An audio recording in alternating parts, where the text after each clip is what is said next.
Here's some keys tonight for both guys, Jarrett Hurd and Julian Williams. This is a classic boxer versus brawler type matchup. Um, the fight, I can't imagine this not being a decent to good fight tonight. All right, so let's start with the challenger, Julian Williams. They call him J Rock. Um, the Philadelphian is 26 wins, 1 loss, 1 draw with 16 knockouts. And Williams has won 4 straight after losing in his first title shot against Jamal Charlo in 2016.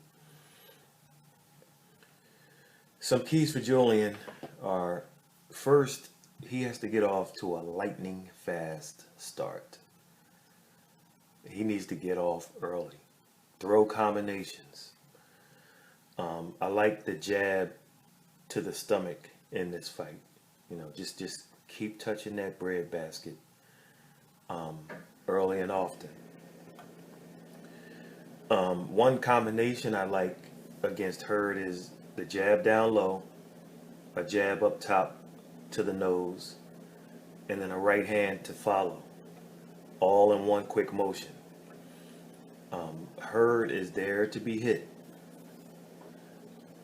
Julian, just like his predecessors named Trout and Harrison and Lara, needs to punch in volume. Mix it up well. I also like the lead right hand for him in this fight. I think he'll have opportunities to score it. Julian also needs to move. Now, I have a theory that Team Hurd requested a smaller ring for his fight with Erislandy Lara in order to keep him in range. I don't know what the ring size will be tonight, but it doesn't matter. Julian needs to be in and out and on the move. I've been to events. I've been at the events this weekend, and the 1 or 2, and I mean maybe 2, media guys here who aren't fanboy types. They interviewed Julian Williams, and leading up to this fight, and here all weekend, all everybody seems to talk about is the uppercut he got hit with against Young Maul, Charlo, in his Jamal, in his lone loss. However, it's as if nobody saw the Nathaniel Gallimore fight. In that fight, I'm telling you guys, Julian Williams either slipped or blocked about 15 uppercuts, maybe more. And Gallimore threw them all night. And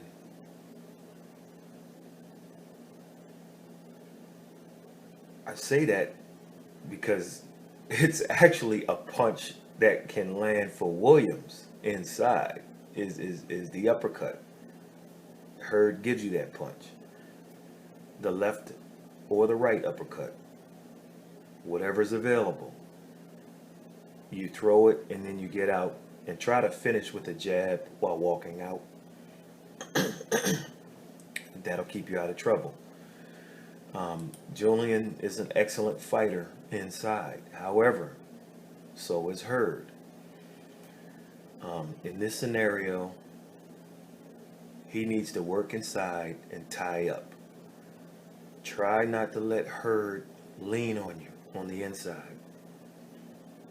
Hurd doesn't have the footwork to keep up, so his game is to wear you down as much as he can and then get you in the mid to later rounds.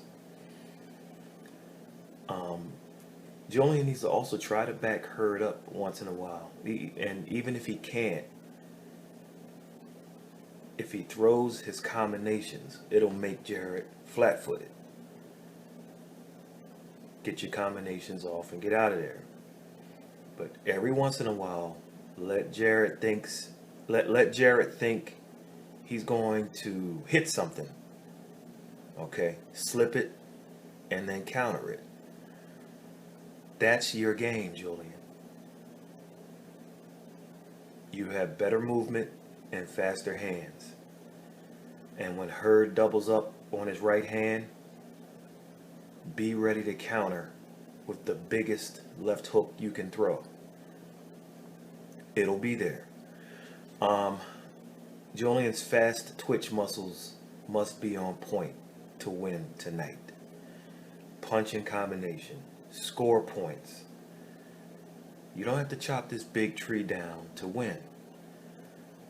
But one thing you need to do as you throw combinations, when Hurd puts his hands up, like he puts them up in like an earmuff style, go to that body and then move out.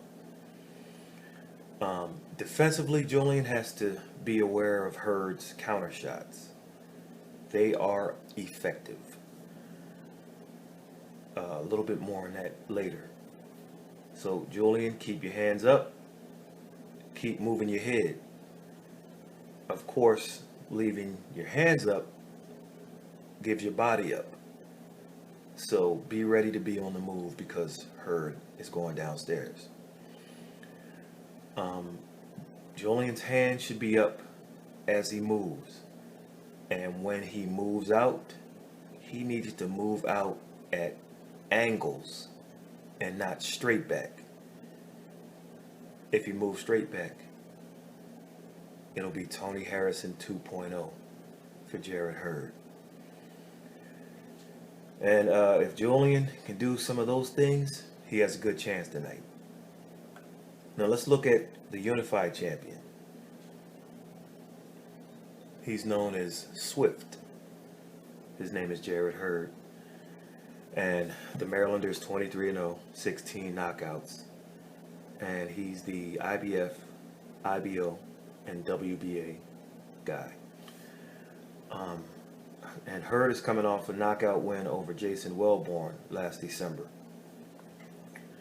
And it was the third defense of his IBF title and second defense of the IBO and WBA title he won after facing Erislandy Lara.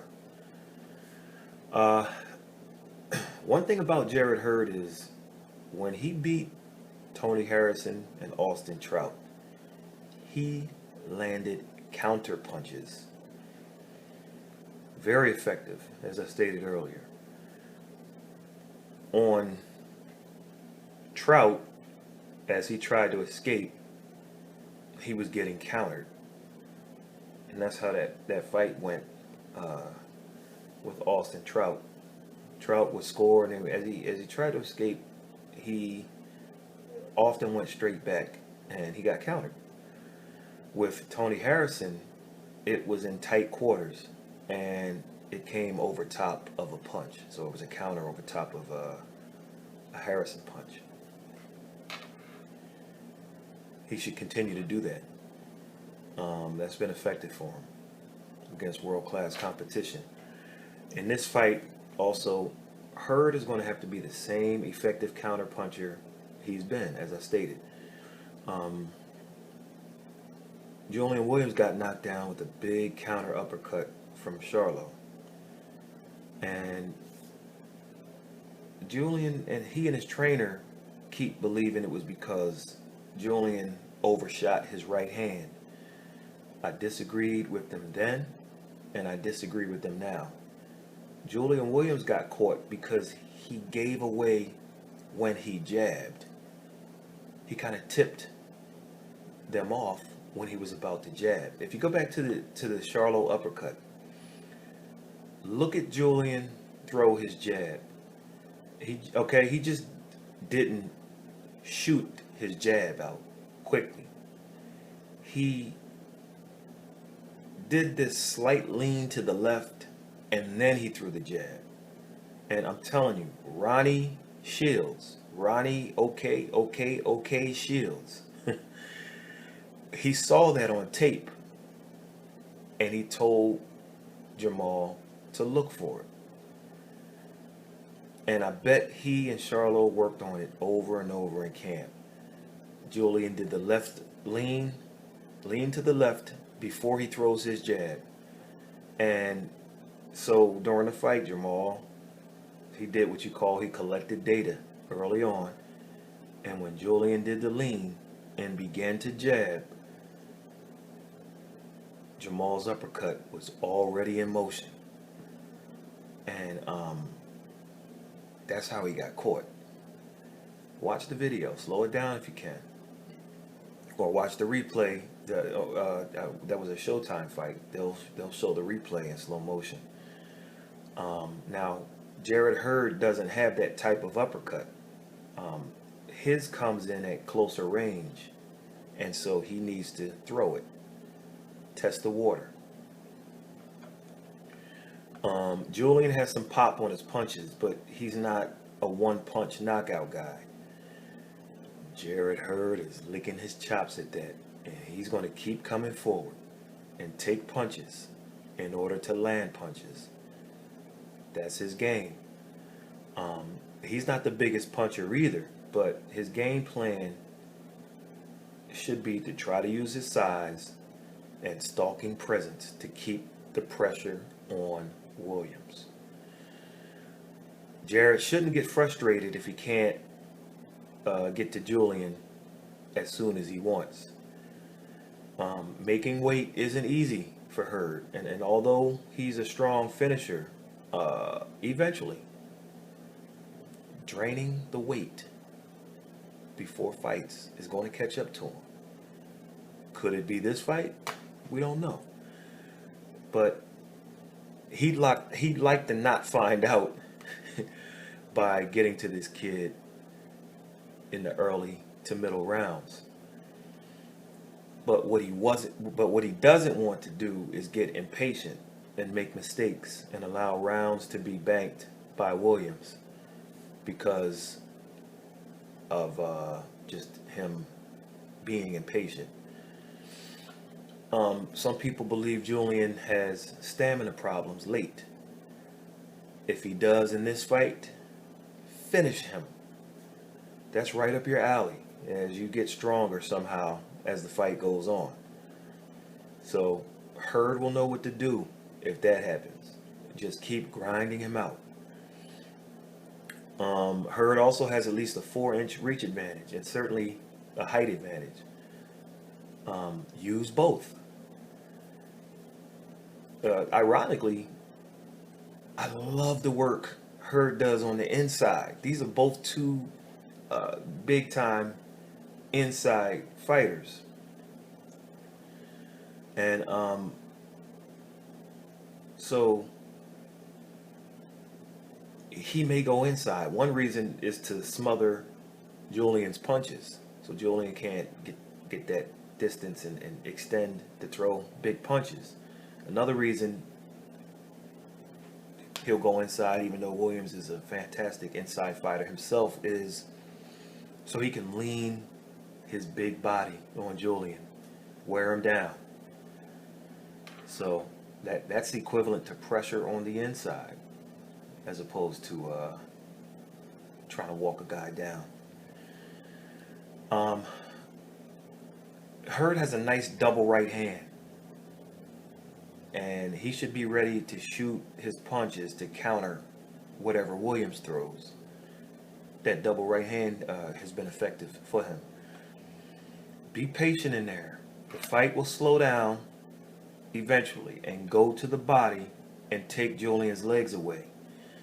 Also, try to see the pattern of punches Williams is throwing during the fight. Once again, collect data, in other words, and then set a trap for your big counterpunch based off of what you collect.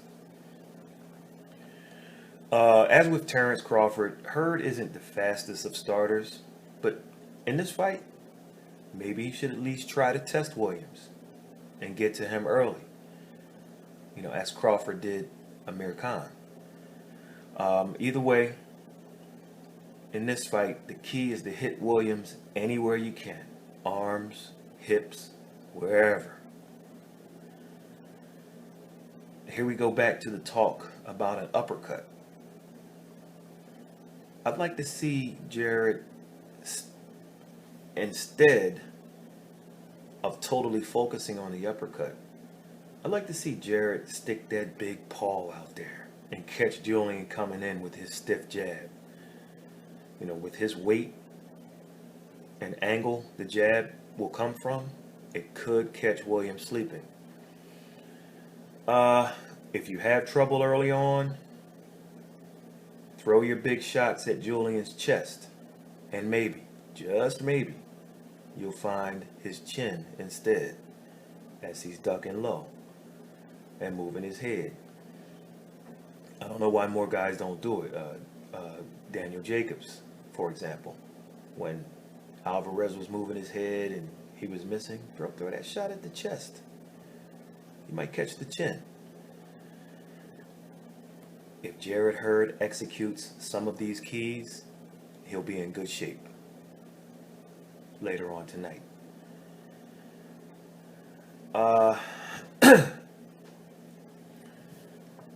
There's so many different ways the fight can go tonight. Do I envision a fight where Julian Williams absorbs an early knockdown? Sure. In this scenario, though, I think he gets up and takes a round or two to survive and clear his head, and then he boxes extremely well. An early knockdown in this type fight could be the difference on the cards, however. I also am aware of how DMV judging has gone for many years in the past. I've seen some serious home cooking. I can't name the number of fights where I just scratched my head, and that's world class stuff as well as like ballroom type stuff. Williams doesn't seem concerned with at all with Jarrett Hurd's hometown advantage, and that makes him a better person than me, because it certainly is a concern for me if I'm Team Williams. Just based on the history of scoring here. But if Williams fights as well as I believe, the best he might have to settle for is a draw or a controversial loss. Of course, Hurd may fight just as well as odds makers believe, and if so, Williams could be in trouble. Right now, I'm leaning toward a close fight, with both guys feeling they did enough to win. And if that's the case, the hometown factor gives Hurd a majority or split decision win, if it goes that way. At plus 360 or so in some places, if I were a betting man, I'd drop a little money on Williams. That's a nice payoff if he somehow finds a way to win. Most prognosticators, most people I've asked, they like a Jarrett Hurd stoppage here. But those are big odds, and Vegas usually knows something. But I still think it's a good matchup. It all comes down to where Williams is mentally. We know where Hurd is. Hurd's on top of the world right now. He's the Saul Canelo Alvarez of his division at the moment. Not only in momentum, but he's building a resume that is going to be tough to top. I respect both of these guys, and I hope it plays out as well as I anticipate. Hurd's style is tailor-made for a guy like Williams. That I have no question about. But is Williams there mentally? If he is, don't be shocked if we have a close one going into the championship rounds. If he's not there mentally, Hurd takes him out in the late rounds, I believe. Some other cards on tonight. Give me Burchell in a bloody stoppage over Francisco Vargas. It'll happen before the 7th round. I think he's going to bust Vargas up and win big. I like Josh Taylor over Ivan Barancek tonight in a good fight, in a good one. Sorry I'm not able to see those because I'll be on site for this Hurd and Williams. I like Isaac Dogbay to steal a decision in his rematch against Emmanuel Navarrete. I can't find anybody picking Dogbay in that one, boy. But give me Dogbay in the upset. All right. Enjoy the fights, and we'll catch you on the next one.